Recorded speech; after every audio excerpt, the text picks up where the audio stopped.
friends, welcome back to the channel. Welcome to Micro Rigs RC. It has been a long time since I didn't post any videos, but we have been very busy with a lot of personal stuff and a lot of work stuff. But now we had some time to go back.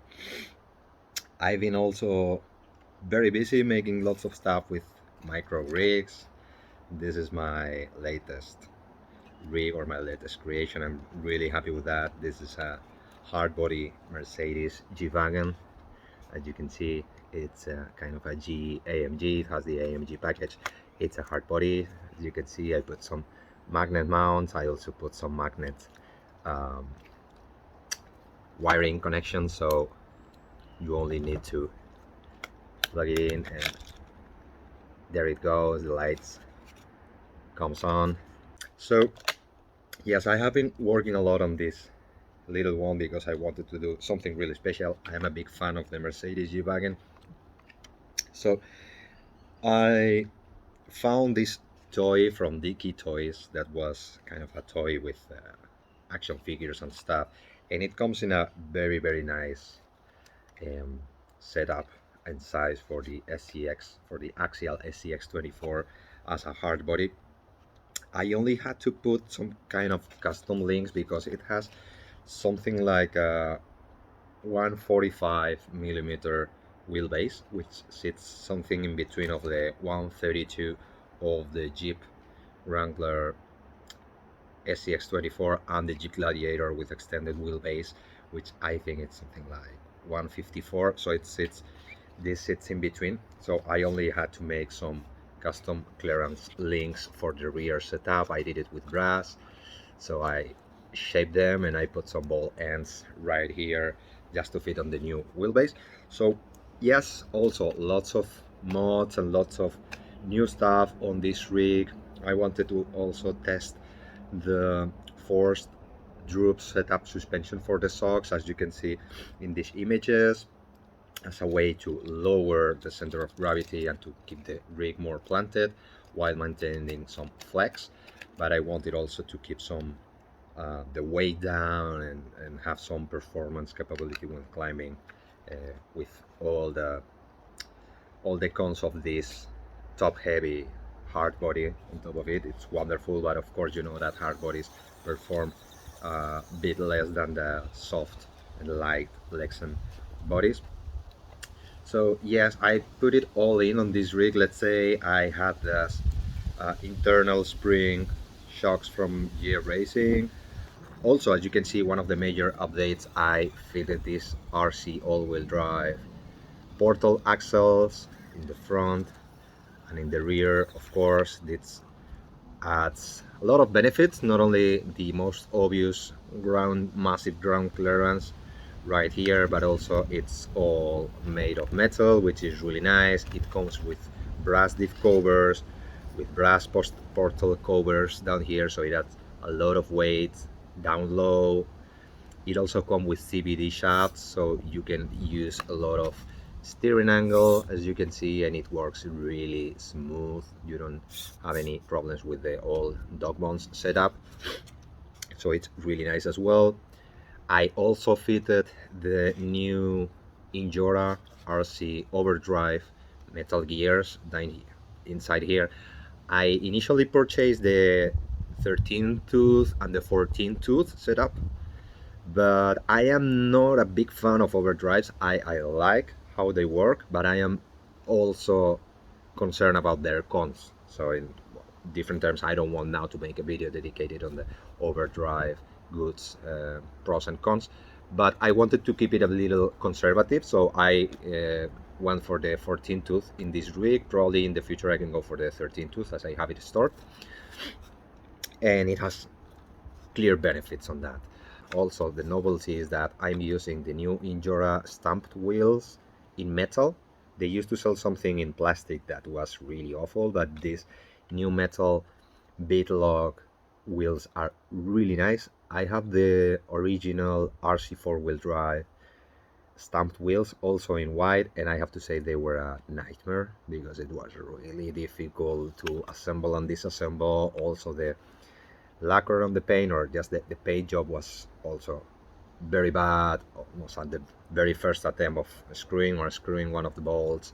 The paint got cracked around. So, but in these Injoras, everything was piece of cake. It was really easy to assemble and disassemble.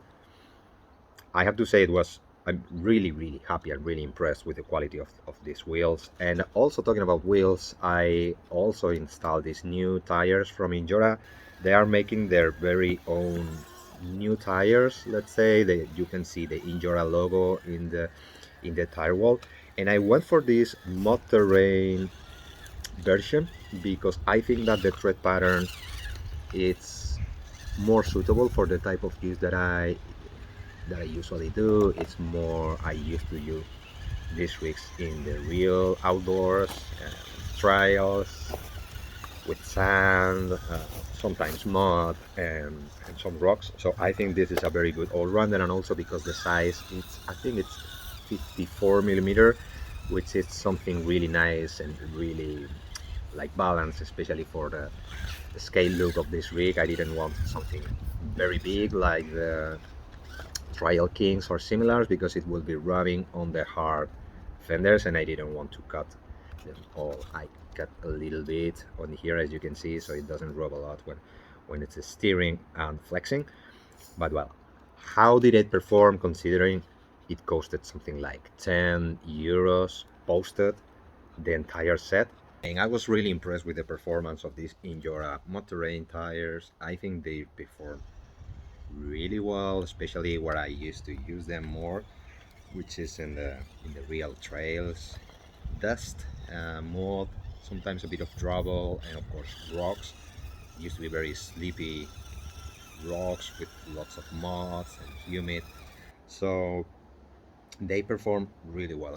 I'm very happy with the performance of these tires, especially considering that it's only 10 bucks for a set, and I think that it performs very similarly to the RC four-wheel drive Goodyear Wranglers MT that I had and that I still love and that I still have. So another thing that I want to show you is these plates that I did with styrene. I already made a video.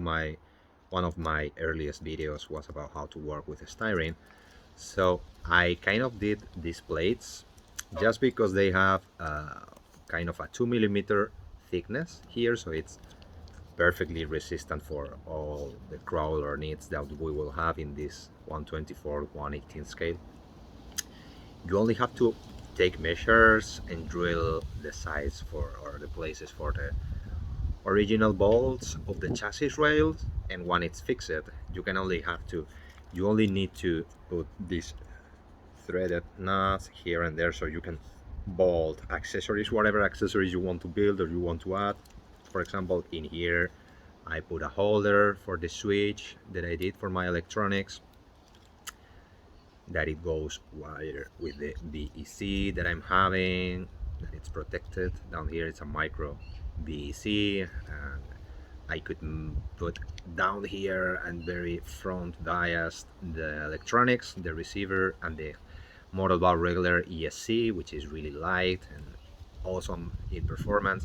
I add some weights down here because when I'm placing the battery tray in this empty lugs that I have here to bolt another accessory that I have to hold the 3S or the 2S LiPo batteries down here, I will compensate the weight distribution. So I have some weight here. I can currently put my battery tray down here because now I'm using smaller batteries, so I can compensate that with adding more weight here as low as possible and a bit more upfront.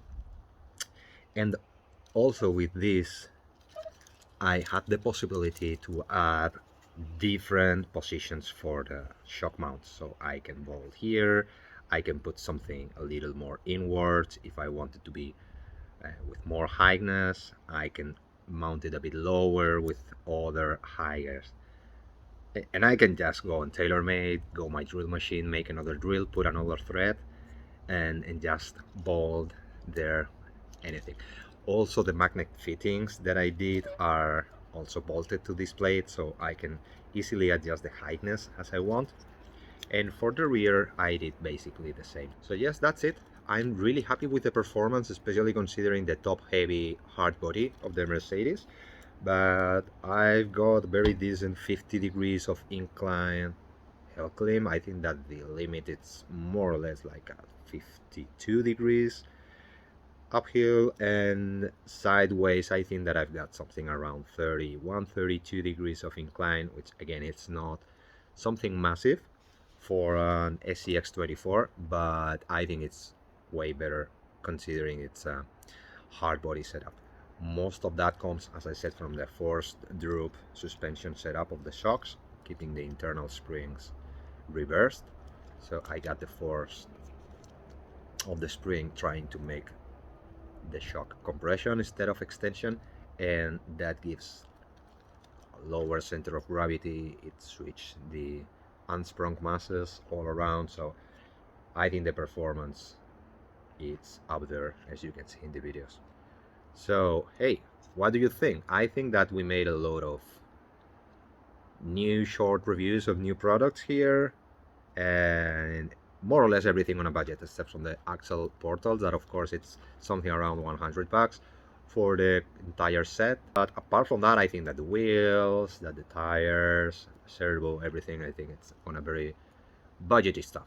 So hey, thanks a lot for watching and subscribe.